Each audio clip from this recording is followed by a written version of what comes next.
অবিশ্বাস্য হলেও সত্যি।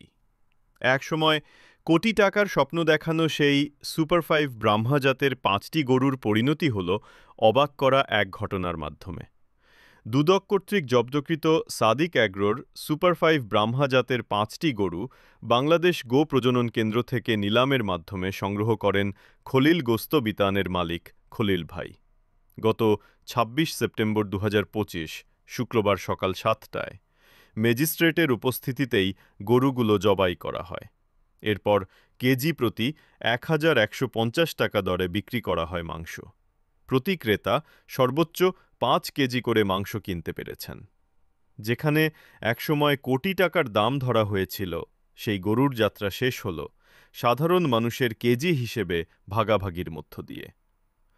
গরু নিয়ে দেশের মানুষের স্বপ্ন, আশা আর বিস্ময়ের গল্পে যোগ হল আরেকটি অধ্যায়।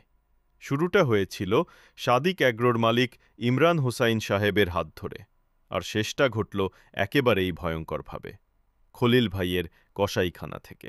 Zahidul Islam Roni, global livestock lens, Mohammadpur, Dhaka.